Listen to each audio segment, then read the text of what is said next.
Rakor penyelesaian konflik Desa Mulyorejo, Kecamatan Silo digelar di Pendopo Wahya Wibawa Graha. Rakor ini bertujuan untuk mencari titik temu serta penyelesaian permasalahan yang sempat muncul beberapa hari yang lalu. Meski sudah ada sejumlah orang yang diamankan dan ditetapkan sebagai tersangka, penyelesaian permasalahan ini secara detail juga diperlukan agar kasus serupa tak kembali terjadi. Dalam rakor tersebut akhirnya diketahui bahwasannya permasalahan ini sebetulnya terjadi sejak tahun 2012 yang lalu. Diawali dengan permasalahan status tanah di Desa Mulyorejo yang akhirnya merembet hingga kasus premanisme dan pengerusakan yang melibatkan sejumlah warga desa setempat. Agar tidak kembali melebar, Gubernur meminta kedua kabupaten baik Jember dan Banyuwangi harus sinkron dalam menyelesaikan kasus ini untuk menemukan jalan terbaik untuk warga yang tinggal di perbatasan. Gubernur juga memerintahkan Perhutani KPH Jember sebagai pemangku kebijakan di wilayah tersebut segera menyelesaikan permasalahan status tanah, serta memerintahkan jajaran muspika setempat, aparat kepolisian dan TNI membantu menjaga kondusivitas warga agar tidak kembali terprovokasi oknum yang tidak bertanggung jawab. Masalah pokoknya, akar masalahnya antara lain adalah soal kepemilikan kebun kopi. Maka kepemilikan atas lahan yang sekarang menjadi kebun kopi itu bisa segera diteruskan. Oleh karena itu, Pak Bupati Jember bersama Forkopimda tentu dibantu Forkopimda, juga Pak Sekda Banyuwangi yang mewakili Ibu Bupati hari ini bersama Forkopimda dan Forkopimda harus bersama-sama untuk bisa memberikan indikasi adanya premanisme ketika musim panen kopi. Sementara itu, kondisi terkini di lokasi Desa Mulyorejo kini sudah kembali kondusif. Aktivitas warga kembali normal. Sejumlah personil dari kepolisian dibantu dengan anggota TNI masih terus melakukan penjagaan di wilayah tersebut sebagai upaya memberikan rasa aman kepada warga. Dari Jember, Yudi Sadi, Jember 1 TV, melaporkan. Mengantisipasi kejadian kembali terulang pasca kejadian pengerusakan dan pembakaran rumah serta kendaraan bermotor yang terjadi di Desa Mulyorejo, Kecamatan Silo, Forkopimda Jember dan Banyuwangi gelar komunikasi bersama perwakilan warga dan tokoh masyarakat Desa Mulyorejo, Kecamatan Silo, dan Desa Banyuanyar, Kecamatan Kalibaru, Banyuwangi di Cafe Gumitir. Selain berembuk untuk mencari solusi terbaik terkait permasalahan yang ada di Silo, acara ini juga dimanfaatkan perwakilan warga untuk berkomunikasi langsung mengenai permasalahan-permasalahan apa saja yang selama ini terjadi di lokasi kejadian. Usai berkomunikasi, poin-poin pemetaan masalah akhirnya bisa terakomodir dengan baik dan segera diselesaikan oleh aparat terkait. Seperti permasalahan kejelasan status tanah, aksi premanisme hingga keluhan mengenai keamanan warga. Bupati Jember menyampaikan giat ini merupakan salah satu upaya kepedulian pemerintah daerah terhadap rakyat. Untuk kasus status tanah nanti akan diselesaikan oleh pihak Perhutani selaku pemangku kepentingan di area tersebut. Sedangkan untuk aksi premanisme dan keamanan warga akan ditangani secara tegas oleh Kapolres Jember.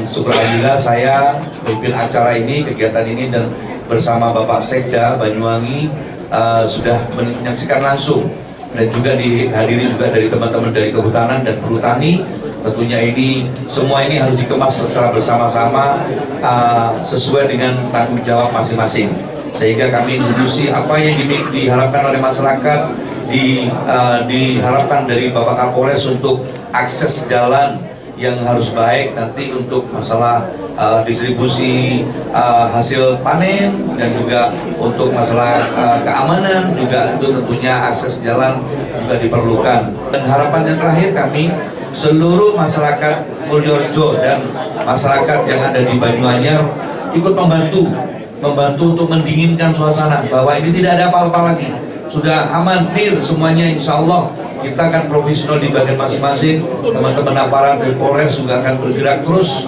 untuk menyelesaikan ini persoalan ini sesuai dengan regulasinya, dan itu yang bisa kami sampaikan. Usai melakukan komunikasi antar warga dari dua desa tersebut, turut dilakukan penandatanganan nota kesepahaman bersama untuk bersama menciptakan suasana yang kondusif dan aman.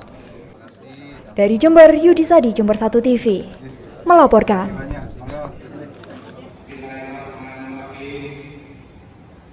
Keterlambatan pengajuan draft KUA PPAS 2023 ini dikarenakan masih menunggu jawaban atas konsultasi LPP APBD 2021 lalu yang diajukan ke Kemendagri. Dalam pengajuan draft KUA PPAS 2023, kekuatan anggarannya mencapai 4,007 triliun rupiah. Hal ini ternyata turun dari tahun 2022 yang mencapai 4,3 triliun rupiah. Bupati Jember Hendy Siswanto mengatakan memang pengajuan draft baru dilakukan karena menunggu hasil konsultasi LPP 2021 yang sempat tertunda beberapa waktu lalu. Dengan kekuatan anggaran tersebut, Bupati Jember Hendy Siswanto menjelaskan bahwa prioritas anggaran akan digunakan pada beberapa sektor, di antaranya infrastruktur, penerangan jalan, dan juga rekrutmen tenaga baru. Yang 4,007 lah, 4,007 deh. 4T lebih dikit. Aktivitasnya kemana Pak? Ya tetap aja, kita kan masih banyak kegiatan yang masih belum ya, seperti infrastruktur, masih banyak yang kurang, infrastruktur, penerangan. Terus juga kita juga akan ada rekrutmen, itu di situ kan rekrutmen orang-orang yang lulusan SD, SMP, SMA yang usianya ini kita batasi sampai umur 45. Ini kesempatan agar mereka keluar dari masalah persoalan kemiskinan. Sementara itu, menurut Ketua DPRD Jember Ikton Syauki, memang penyerahan KUA PPAS 2023 ini sedikit terlambat, yang semestinya dilakukan beberapa hari yang lalu. Namun hal tersebut tidak menjadi permasalahan, karena batas akhir penyerahan masih tanggal 30 November 2022 mendatang. Sekaligus dokumen KUA PPAS RAPBD 2023 yang jelas bahwa batas akhir APBD 2023 ini adalah 31 November 2000 artinya patokannya yang penting APBD ya, yang penting itu. Dari Jember, DKAJ Jember 1 TV melaporkan. Ahyar Tarfi selaku Kepala BPN Jember bersama Bupati Jember Hendy Siswanto menghadiri acara penyerahan sertifikat tanah kepada warga Karang Indah Watu Ulo di Desa Sumberjo, Kecamatan Ampulo. Proses pengajuan sebenarnya sudah dilakukan sejak lama, yaitu sekitar tahun 2018. Namun baru bisa terrealisasi karena masih harus melalui peninjauan lapangan dan penelitian yang komprehensif agar benar-benar tidak menyalahi aturan. Dari 330 pemohon, sebanyak 29 sertifikat sudah bisa diserahkan oleh Kepala BPN Jember Ahyar Tarfi dan Bupati Jember Hendy Siswanto. Sedangkan sisanya masih dalam proses, namun tidak lama lagi akan diserahkan kepada warga yang berhak. Sehingga masyarakat tidak boleh lagi resah dan masyarakat harus bahagia dan juga bisa menggunakan sertifikat sebaik mungkin. Dan kami atas nama Pemkab Jember mengucapkan apresiasi yang setinggi-tingginya dan sedalam-dalamnya tentunya kepada kerja keras BPN dan teman-teman dari kepala dinas kami ya, dari UPD semua dalam kerja bersama untuk memberikan hak masyarakat Jember, karena sertifikat ini esensinya adalah hak masyarakat yang harus kita segera berikan. Jumlah keseluruhan ada berapa Pak? Ada 330 semuanya. 330. Dan sisanya nanti ini sedang proses semua. Tidak terlalu lama akan kita berikan. Pantai waktu itu yang merupakan kawasan itu yang memang belum ada kebijakan dari pemerintah. Tetapi memang ternyata setelah kami melakukan peninjauan lapangan, lokasi ini tidak termasuk di dalam kawasan sepadan pantai, yang akhirnya haknya bisa kita berikan dalam bentuk hak milik. Jadi memang asal tanahnya adalah tanah negara, dan hari ini memang dari sisi penguasaan masyarakat ini sudah dikuasai sejak puluhan tahun. Sudah ada pemukiman yang hari ini dikuasai oleh masyarakat itu lebih dari 20 tahun. Dan tentunya ini masyarakat sangat berharap diberikan hak ini. Selanjutnya juga saya sampaikan bahwasanya proses sisanya, karena ini memang kita harus melakukan penelitian, ya, peninjauan lapangan secara detail agar ketika kita berikan hak ini tidak menyalahi atau bertentangan dengan ketentuan yang ada. Karena ini kita harus hati-hati karena ini merupakan kawasan lindung atau sepadan pantai.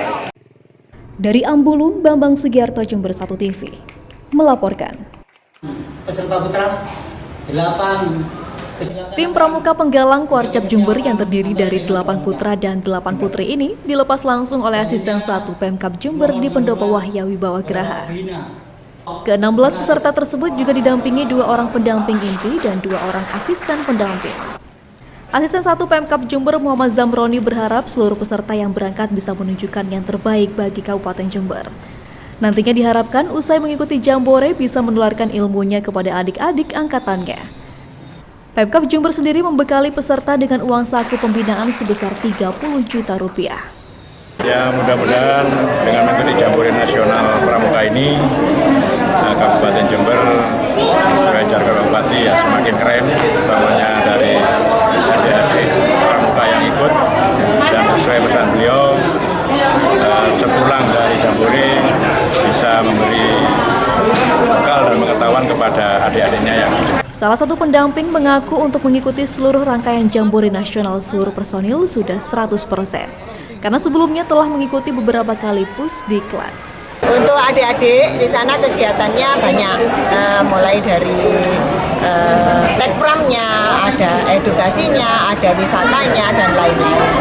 Untuk persiapan mereka gimana, Bu? Untuk persiapannya, di situ kita sudah melakukan TC berkali-kali. Jadi insya Allah sudah 5 kali TC, yaitu Technical Center diadakan di Pusdik. Ada yang menginap dan ada yang tidak, hanya sehari saja. Dari Jember, Yudisa di Jember 1 TV melaporkan.